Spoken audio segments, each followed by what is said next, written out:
HighBridge, a division of recorded books, presents The Enlightenment, An Idea and Its History, by J.C.D. Clarke, read by Mike Cooper. Sir Thomas More. His discourse was extraordinary facetious. Riding one night, upon the sudden, he crossed himself, majori cruci, crying out, Jesu Maria, do you not see that prodigious dragon in the sky? They all looked up, and one did not see it, and nor t'other did not see it. At length one had spied it, and at last all had spied, whereas there was no such phantom, only he imposed on their fantasies. Aubrey's Brief Lives, edited by Oliver Lawson, Dick, London, 1949, page 214. Preface. The Enlightenment is a term now relied on and widely accepted, both across popular culture and in a variety of academic disciplines, including history, philosophy, political theory, political science, literary studies, and theology. Such disciplines often reveal their shared premises that it was, in the 18th century, an immensely important international phenomenon, a thing, that it can therefore be located within, even that it identified a chronological period, that as such it was crucial, for good or ill, in a transition to modernity. The present book provides evidence for a very different conclusion, that the Enlightenment was instead a concept that with its current meanings was unknown in the 18th century, that far from being a phenomenon it was an idea, an explanatory category, that the only history to be written is therefore the history of the concept and its uses, and that the invention and proliferation of this concept constitute an importantly different story from that which is conventionally assumed, notably that modernity too was a concept rather than a phenomenon. In the 20th century, the historiographical concept with the most profound general consequences was the Industrial Revolution. Today, that position is held by the Enlightenment. It is used in many societies as a framework for, or an abridgment of, what has been called their civil religion, that is, the beliefs, symbols and rituals that register a secularized understanding of their origins, ideals, rhetorics and aims, an understanding that once coexisted with, but that has largely succeeded, Christianity. The contention that the Enlightenment was not an early and precocious thing, but a much later idea, therefore has consequences for those civil religions. This book does not engage in a wrangle about words. Instead, it contends that arguments over the nature of the Enlightenment have hitherto been based on a false premise, and it offers a historiographical alternative. In the absence of such a revision, the subject has been vulnerable to the ascription to it of a bewildering variety of meanings. It has, therefore, been the site of controversies that proved impossible to resolve. Recently, one famous contest in particular has commanded attention. Modernists' images of the Enlightenment, celebrating its championing of reason, cosmopolitanism, democracy, toleration, and economic growth as components of a secular idea of progress, are still among the most powerful assumptions within the wider culture. Meanwhile, academic postmodernists frame negative critiques of that modernist model by attributing to the Enlightenment, which they also need to assume was a phenomenon, the rationalism that they contend led to totalitarianism, imperialism, racism, scientism, and sexism. In other words, to the hegemonic values of the West. The literature making use of these schools' interpretations for presentist purposes is large, and has grown on library shelves to the point where alternatives are difficult to find. The claims of that literature to moral authority still receive heartfelt reassertions. The Enlightenment may even be the key ground on which the contest between modernists and postmodernists is fought, and much depends on the outcome of the questions explored here. In 1982, at an early stage of that contest, Jean-François Lyotard wrote of that severe re-examination which postmodernity imposes on the thought of the Enlightenment, on the idea of a unitary end of history and of a subject. But the notion of the Enlightenment was developed before this binary alternative between modernism and postmodernism was framed, and more issues are examined in this book. Some may argue that the concept has lately been emptied of content and is now left only as a label for a chronological period, but this book offers evidence that the alleged contents are still fought over in many countries. The latest defensive strategy has been to extend the initially European Enlightenment into a global presence, but increasingly evident global diversities make a unified phenomenon less rather than more plausible. Accounts of the Enlightenment imagined as a phenomenon therefore differ greatly, even among modernists and even over such basic matters as the dating and geographical location of their subject. The present book contends that these disagreements cannot be fused into any single story, whether of progress in the minds of modernists or of regress in the minds of postmodernists. Rather, the disagreements are themselves the story. If what constitutes the Enlightenment is now a puzzle, what is the solution? Here I resolve the current impasse by historicizing the concept, and when, in these chapters, I use this term to denote that concept, the Enlightenment appears within inverted commas. Without the inverted commas, the term signifies the still widespread assumption of the existence in the past of a phenomenon the reality of which is mistakenly assumed to have been independent of its label. If the consequences of the idea were highly diverse, its origins were less so. In current academic discourse, the Enlightenment tends to be constructed as either a historical or a philosophical phenomenon. This book may even make problematic the familiar binary distinction between modernists and postmodernists. The valid distinction may instead be between historians, who should be able to test the supposed stadial transition on which this binary alternative depends, and philosophers, who often employ historical concepts taken on trust. Modernists and postmodernists equally expect to be accepted on their own estimations. Here I seek to historicize both. There are then competing versions of what modernists, postmodernists and others still assume was an undeniable phenomenon, but seen from a vantage point far from urban academe and free from its insistent groupthink, the premises embodied in each competing version look less self-evident. I wrote this book while looking out over a different landscape. In 1946, introducing a work of unusual chronological and geographic range, Fernand Braudel expressed the hope that it will perhaps prove that history can do more than study walled gardens. Here I hope to draw inspiration from the legacy of Capability Brown. Perhaps the owners of La Brède and Fermi enjoyed similar vistas. This book might have been titled The View from Somewhere. Wider horizons reveal that the Enlightenment, understood as a phenomenon, and even if diversified into the plural, is arousing doubts among some historians, even while it continues to proliferate in the popular discourses of their host societies. For those who express unease at such problems, I offer responses to their concerns. It would be encouraging if this book proves to be a timely contribution to a number of reconsiderations currently underway. Meanwhile, the old orthodoxies are still mostly in place. Indeed, they have recently been reasserted. To promote its ends as a history, this book takes no part in normative disputes on the merits or demerits of the Enlightenment or of an allegedly related phenomenon, modernity. It seeks neither to bury the Enlightenment nor to praise it. It is written neither to denigrate nor to vindicate any existing interpretation of any such movement. I am not enlisted in the ranks of any Enlightenment or of any counter-Enlightenment. I am not a neo-Lockean, not a neo-Kantian, not a neo-Spinozist. I was never a modernist, and so had no need to become a postmodernist. I make no claims to superhuman omniscience or objectivity, but my vantage point is my own.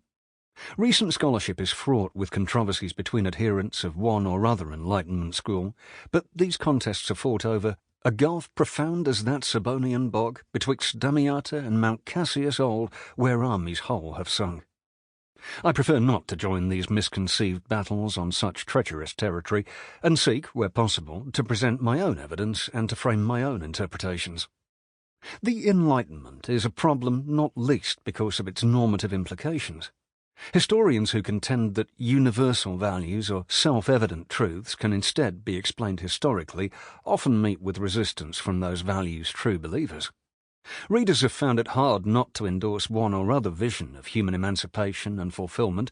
Each has its passionate advocates, who conscript often unwilling friends, and its embittered opponents, who provoke often unwilling enemies.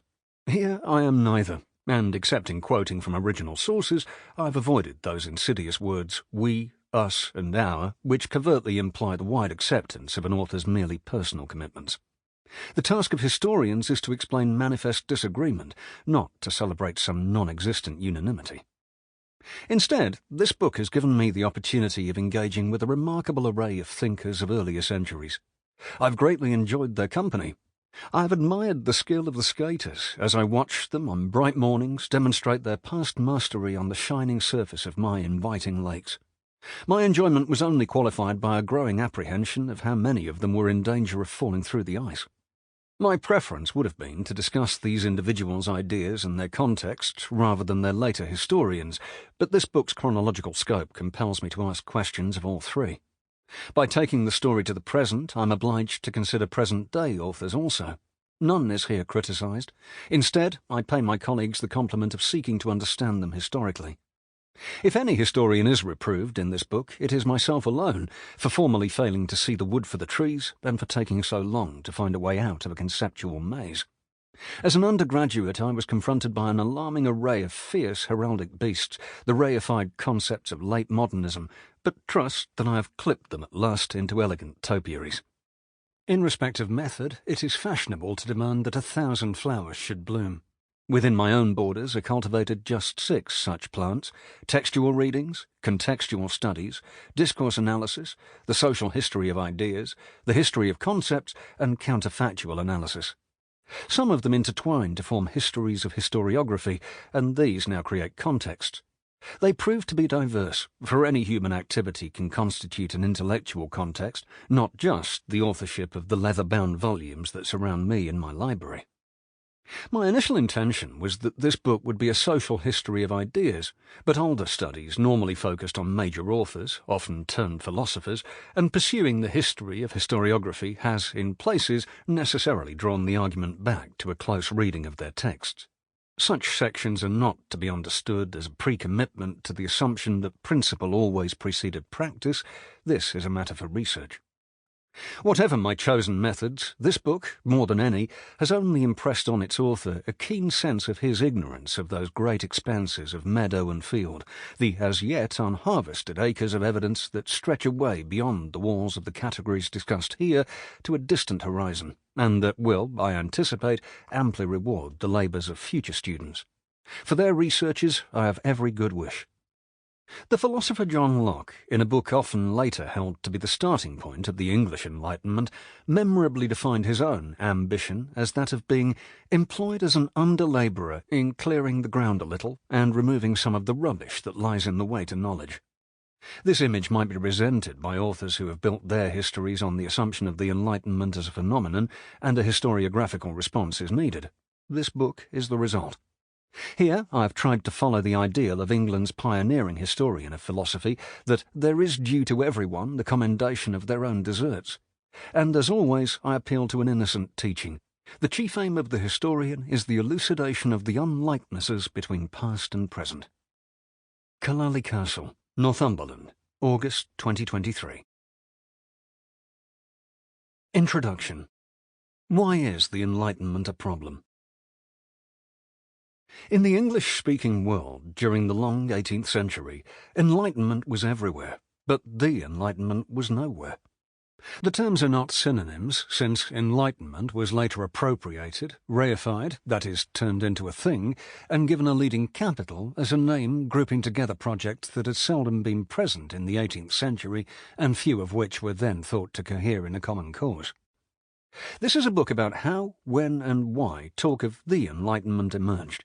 In the age of modernism, the answers given to these 3 basic historical questions often tended to be easily, earlier than you thought, and as appropriate expressions of underlying realities. Today, historians' conclusions are more often the opposite. This study asks why the discourse of the Enlightenment did not evolve early or naturally out of enlightenment, and what the consequences of that belated development eventually were. Because the Enlightenment was not an 18th century locution, this book shows how a history of the Enlightenment can only be a history of the uses to which that term was put in later decades. The history of ideas and its discontents. Since the Enlightenment is already evoking doubts, it would be easy to argue instead that the notion was merely what the philosopher Gilbert Ryle called a category mistake, or alternatively a translation error, and that it must now be deleted. Easy, but historically insufficient.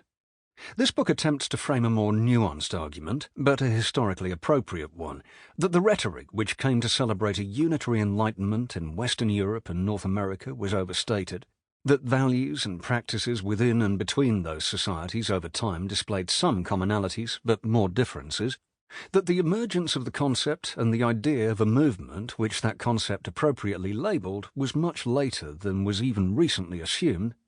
That in the century in which the Enlightenment is usually located, there was not one interesting and important thing happening, but many.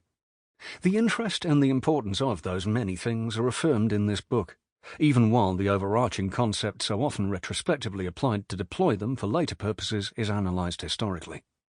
Instead, this book contends that the Enlightenment was not a precocious and international reality, but a recent term of historiographical art, that, despite appearances, it lacked, in most European languages, early synonyms, that it was a term hardly used in the English-speaking world before the mid-20th century, but then and later projected back onto the 18th for presentist purposes.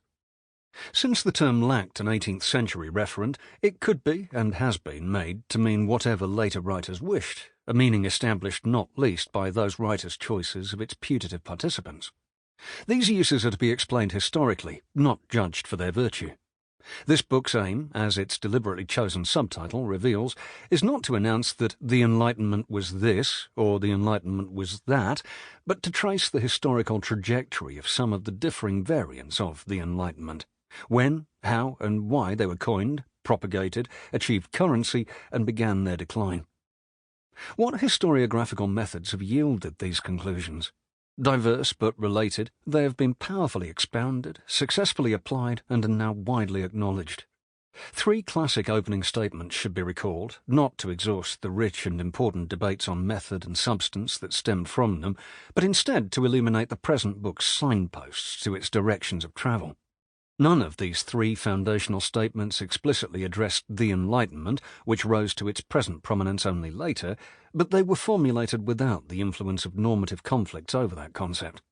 First, John Pocock. He warned of the historian's conventional and traditional need to give as completely rational an explanation as possible of the piece of thought with which he is concerned. The level he chooses will therefore tend to be high and to rise. He selects the assumptions on the basis of which the piece of thought can be explained with maximum rational coherence, and then seeks to show that they were in use at the relevant period and were employed by the thinker or thinkers he is studying. Hence, the history of political thought has a constant tendency to become philosophy. This book does not presume any maximum rational coherence necessarily embodied in the Enlightenment, nor presume that its assumptions were in use in the 18th century, and has sought to historicise even recent philosophers. After study that led him to focus on the languages of politics, Pocock added, in summary, "Men cannot do what they have no means of saying they have done, and what they do must in part be what they can say and conceive that it is." So this book is about a number of explicitly expressed reforms or campaigns, and offers doubts about how far what their proponents said and did can be understood as part of any movement that was conceptualized only long after their lifetimes. Disowning grand reifications, John Donne warned against one variety of the history of ideas that was written as a saga in which all the great deeds are done by entities which could not, in principle, do anything.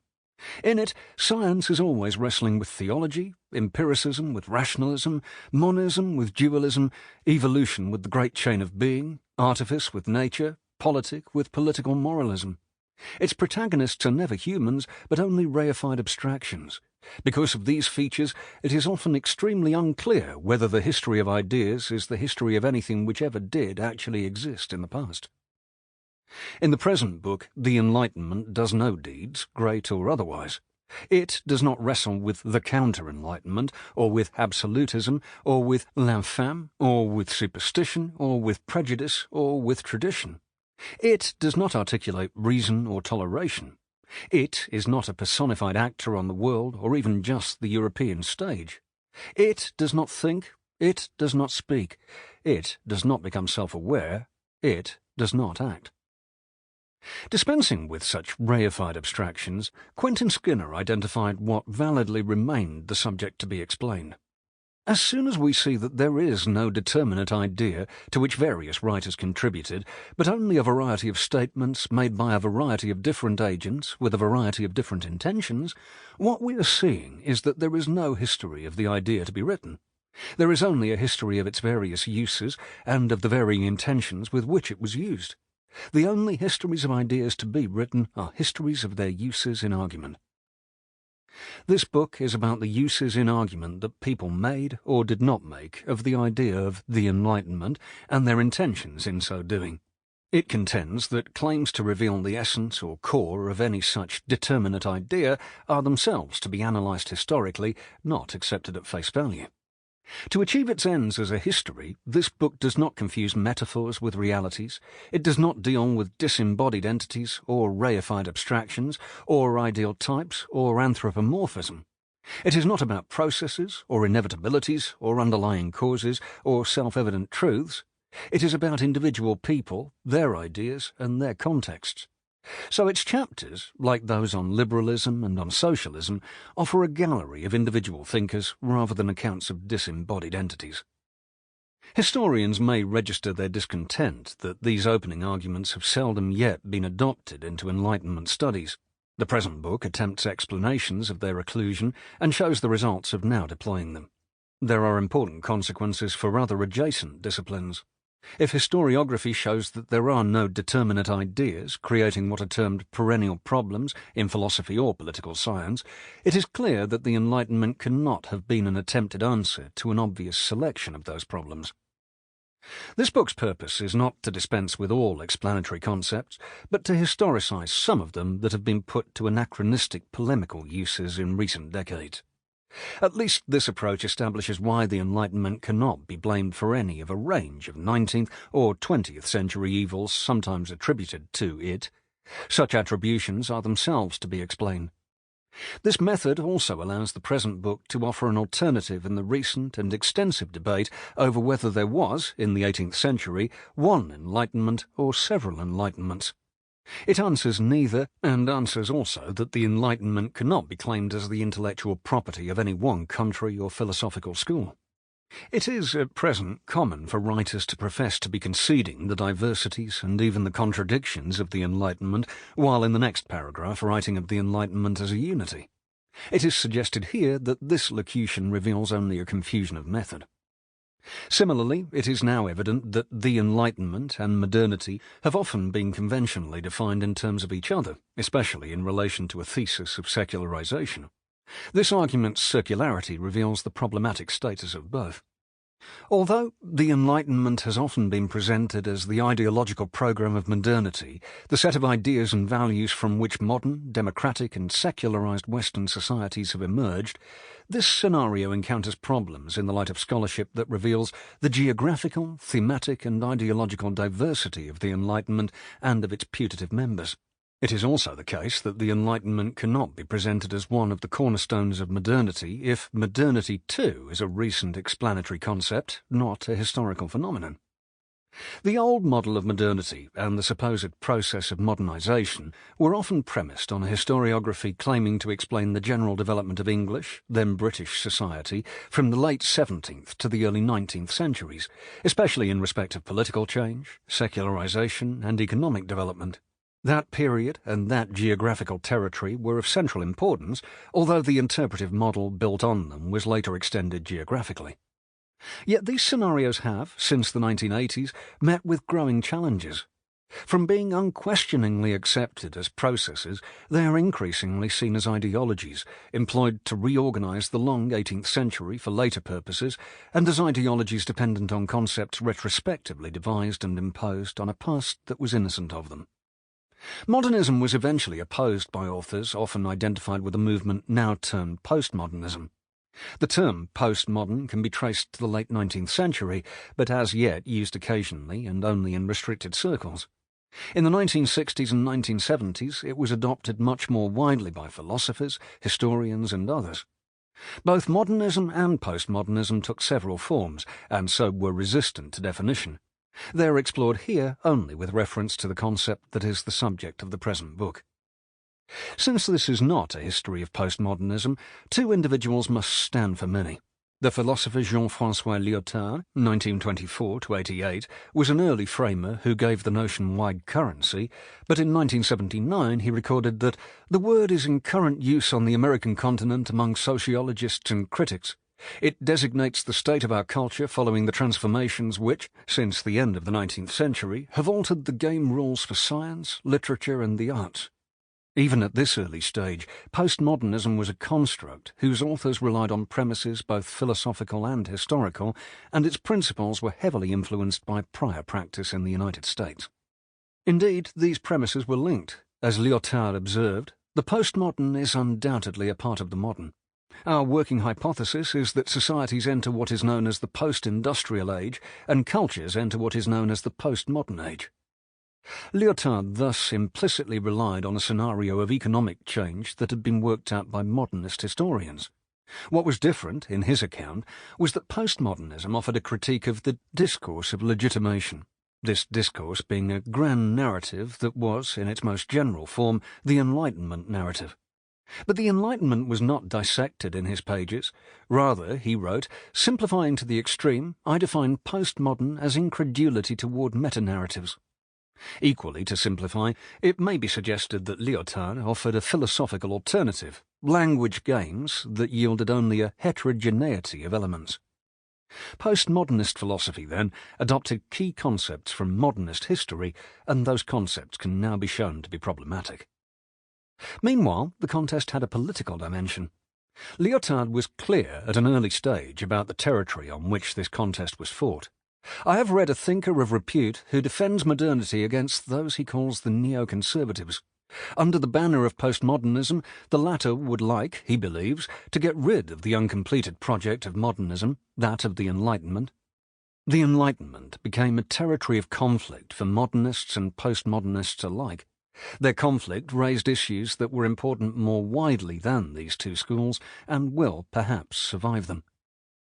Many readers currently approach this contest through a famous essay, What is Enlightenment?, by a philosopher of the same generation as Lyotard, often in his later years identified as a postmodernist, Michel Foucault, 1926–84. Foucault argued that in Kant's essay Was ist Aufklärung we may recognize a point of departure, the outline of what one might call the attitude of modernity, modernity being a permanent critique of our historical era. Yet Foucault sought to redefine this critique in subjective terms of aesthetic self-fashioning in order to validate an ethos facilitating a possible transgression, not defined, against arbitrary constraints, again not defined. By such an achievable transgression, modernity would free him from the intellectual blackmail of being for or against the Enlightenment and its claims to express universal norms. In respect of the universality of those norms, the libertine Foucault sought to escape the restrictions or disapproval of the morally censorious Kant. This was difficult for Foucault, since in his lifetime his inherited major premise seemed self-evident. We must never forget that the Enlightenment is an event, or a set of events and complex historical processes, that is located at a certain point in the development of European societies, so that we are beings who are historically determined, to a certain extent, by the Enlightenment. That premise is challenged here. Before 1984, Foucault was attempting to escape from a historiography that the present book argues had been falsely constructed. He had not made good his escape. Even postmodernists had to assume the reality of the event or set of events and complex historical processes from the philosophical consequences of which they sought to emancipate themselves. But Foucault's confused locution here is evidence for his inability to resolve a historical problem, however able he was as a philosopher. The present book readdresses that question. Why are such concepts so important? Not because they necessarily identify realities. Concepts may exist independently of the reality or unreality of their reference, like phlogiston and ectoplasm. In either case, concepts arrange data and so seem to turn a mass of disordered material into evidence. They almost constrain their users to think in some ways about that material and almost prevent them from thinking in other ways.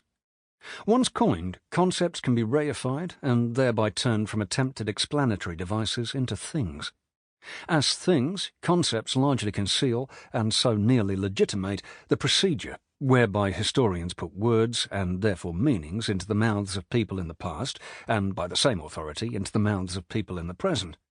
The consequences of such a procedure hardly need emphasis. Yet, although powerful, concepts have lifespans. In recent decades, historians traced the rise and fall of empires. More recently, they were preoccupied with what they saw as the rise and fall of social classes, or more recently still, the rise and fall of identities. Today, some scholars are drawn to trace instead the rise and fall of explanatory concepts. In due course, they may even historicise concepts. Sample complete. Ready to continue?